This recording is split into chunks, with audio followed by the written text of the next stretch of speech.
Welcome to Securing Your Brand with SecureMark Legal. On this podcast, we break down the legal side of branding and protecting your business without the legalese.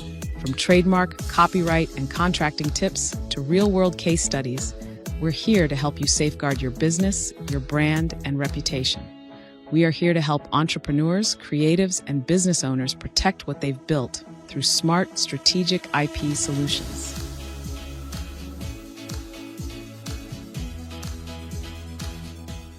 Hello, I am Holly Mcfall, a trademark attorney. Welcome back to Securing Your Brand with SecureMark Legal, where we make the legal stuff, especially trademarks, way less scary and way more actionable.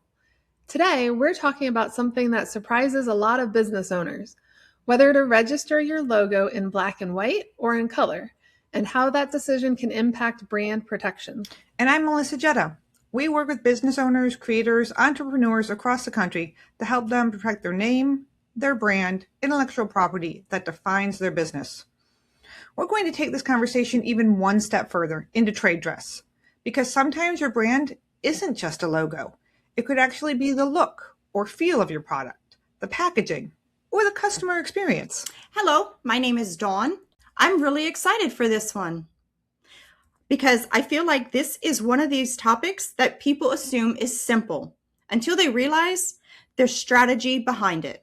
Today we're going to cover word marks versus design marks, black and white filings versus color, when color becomes legally important, what is trade dress, examples of trade dress and how we go through that, and what we're actually looking for, and how that can kind of overlap to perform all kinds of IP protection. Before we get into colors, give me Trademark 101. What's the difference between filing a trademark for my business name and my logo? That's a great place to start. A word mark protects the words themselves, regardless of style, color, font, capitalization, or appearance. For example, our company name, SecureMark Legal. It's registered for a word mark, just like that. Standard characters preventing others from using our names. We're protecting the words themselves. And a design mark protects the visual presentation, the stylized wording, logo artwork, symbols, icons, or combinations of words and design. So if I redesign my logo later, my design mark may not fully cover the new version? Potentially. That's why many businesses file both a word mark for the broad brand protection and a design mark for the visual identity. We generally say that logos typically have a lifespan of about 5 to 10 years before you redesign or tweak it a bit. Think of a word mark as protecting your name and a design mark as protecting your appearance. Remember, a trademark can be more than just your name or your logo. It can be the color, it can be the smell, it can be the taste, it can be the way something sounds. A trademark protects anything that identifies your brand. Okay. Now for the question I didn't even know existed. Why would someone file a logo in black and white? Because filing in black and white can often create broader protection. If you register a logo without claiming color as a feature, then generally speaking, you're protecting the design itself rather than limiting protection to any one specific color combination. All right, let's explain that in an example. That's the easiest way to understand this. Let's say your logo is a wave and you're registering it in a blue, but like 3 years from now, you want to register it in a teal color. It may not still be protected, especially if you've modified that. Or next year, you want to have a holiday campaign and you're thinking of doing that wave in gold, or the 4th of July is coming up. You want to do it in red, white, and blue. If you register in black and white, claiming no basis of color, you're giving yourself that flexibility for the design and logo to kind of change either as you modify, not the actual graphic, just the color item, as it modifies and can be protected all the way through. Okay, so black and white is a broader protection. So why would anyone file in color? Because sometimes color itself has become part of what consumers recognize. If your customers identify your brand because of a particular color or a specific color arrangement, that color may have value worth protecting. Think about walking through a store or scrolling online. Sometimes you recognize a company before you even read the name. That recognition itself can become valuable intellectual property. I can name a few that you guys will recognize before I even say it. Think about that blue box, that robin's egg blue packaging. That's Tiffany's. Or that brown truck. You know what that brown truck is delivering. It's UPS. Not to mention like those red soled shoes. All of that color recognition, all of that, those brands have invested heavily in making sure that you recognize the color for exactly what that brand is. So color becomes branding and not decoration? That distinction is really important. Sometimes color is just that. It's simply part of a logo. Other times it becomes what the consumer recognizes, kind of like a shortcut to the brand identity. Exactly. So questions businesses should ask: 1, do customers recognize us by color? 2, will our branding evolve over time? 3, is color central to marketing? And 4, are we trying to stop competitors from using similar color presentation? For newer businesses, flexibility is normally more important. So you want to make sure that you're not locking in a color right away. You need to be flexible. Let the brand grow. Coloring too early or saying that your color is important to you too early and saying that's my brand recognition before it actually is may not work. So strategy matters. Absolutely. Starbucks is a great example of that. They have all kinds of layers of protection to their IP strategy. They have their word, Starbucks. They have the different variations of their logo, both black and white, and that green presentation with their siren logo.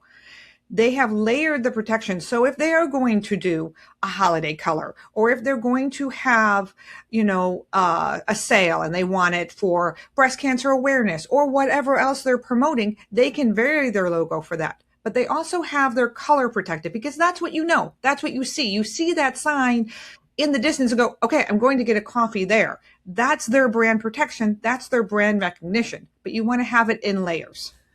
All right, so now let's move on to one of our favorite trademark topics, trade dress. This sounds intimidating already. Trade dress is a little different. Trade dress is the protection of the overall look, feel of something the consumers associate with one source. It's not just a logo. It's not just a name. It's the visual identity itself. Okay, so give me some examples of trade dress, because I think people still hear that phrase and think it is logo or packaging. So trade dress can include packaging, but it can also be the product shape, the store layout, color placement, or architecture. Okay, again, examples are the best way to explain this, in my opinion.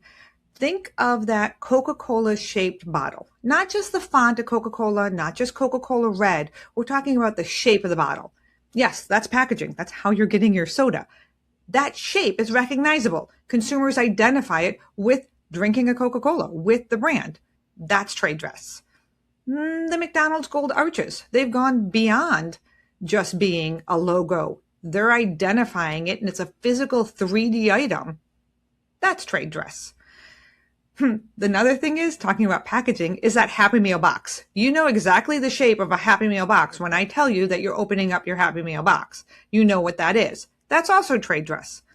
But also like store layout, an Apple store. Every time you walk into an Apple store, the function, the minimalist style of an Apple store, you know exactly what that is. You're walking into an Apple store. That minimalist design, the product tables, the spacing, the overall customer experience is trade dress. The shape of a Waffle House, that's trade dress. All of their buildings have the same shape. The 7-slot grill on a Jeep, that's another example of trade dress. And that's kind of how, like, you can think about decorative, because trade dress can also apply to fashion.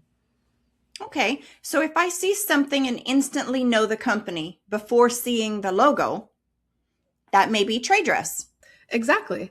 But keep in mind that trade dress usually requires proof that consumers recognize that appearance as identifying one source. There's another important limitation. Trade dress generally cannot protect features that are functional. It's not part of the product. And it's important to remember that trade dress rights are highly fact-specific, and many of these examples developed through extensive use and consumer recognition over time. They generally did not become protectable overnight. Okay, So this one I'm curious about. How does trade dress work in clothing? Fashion brands use trade dress all the time. People often think fashion protections only logos, but the visual design cues can also be a source identifier. Where that visual cue is placed, how often it's repeated, maybe signature stitching, distinctive arrangement on clothing, packaging presentation, maybe it's always wrapped the same way. So that can become part of the trade dress. It goes beyond the logo. Okay, so some examples of this. So Levi's red tab, that small little red tab sewn into a particular location on the jeans, became recognizable enough to identify source. Christian Louis Vuitton red lacquered sole on the shoes, that's a strong example of color and trade dress overlap. Consumers associate the colored sole with the brand. We have Burberry check pattern, that repeating plaid pattern that became strongly associated with the company. And then Adidas, their 3-stripe placement. Not every stripe is protectable, but consistent placement and consumer recognition helped create brand significance. Okay, so not every stripe or pattern automatically becomes trade dress. Correct. It has to be something that consumers associate with a single source as a brand identifier that goes beyond looking at just the logo or the color. That stripe, that pattern becomes recognizable. And for clothing brands especially, this is where long-term brand planning matters. So ask these questions. Is there a signature element? Is packaging recognizable? Are customers identifying the product visually? So trade dress becomes another layer of protection after the logo. It definitely does. Circle us back. How do logos and trade dress overlap? So if I told you you're looking at a polo shirt, you'd know what that little logo is, that symbol on the shirt. And the placement of that logo, even if you can't really identify that symbol yet, you may know they're wearing a polo shirt. That's kind of how they overlap. Not just the logo itself, but the placement of where it is on that brand of clothing. So we're looking at the layers. Really, IP protection comes in making sure that you have each layer protected as you grow, and each layer kind of identifies the same brand source. So you start with your brand name, then your logo, maybe your color, especially if that brand color is starting to get recognition. Then in the broader visual, when we're looking down the line and customers are associating something specifically with you, then you become trade dress. Okay, so brand protection evolves as the business grows. Exactly. So early on, you protect the name, then protect the logo, and then next, decide if color has become part of the brand identity. And then thinking long-term, consider whether your visual identity itself has become valuable IP. If you're choosing between filing a logo in black and white or color, or wondering whether your product presentation might qualify for trade dress protection, those decisions can affect the strength and flexibility of your rights. And remember, trademark isn't one size fit all. Your filing strategy should match exactly how your customers actually experience and recognize your brand. Thanks for joining us on Securing Your Brand with Securemark Legal. If you are just starting out or have been in business for years, a trademark registration protects what you are working so hard to build. You can learn more at securemarklegal.com. Thank you for listening. Send us your questions and topic ideas. And if there's an IP topic you want us to break down, let us know. You're always welcome to give us your call. Talk to us about your brand, your trademark, and your IP questions. See you next time. Thanks for watching. Be sure to hit that like and subscribe button and leave us a review in the comments.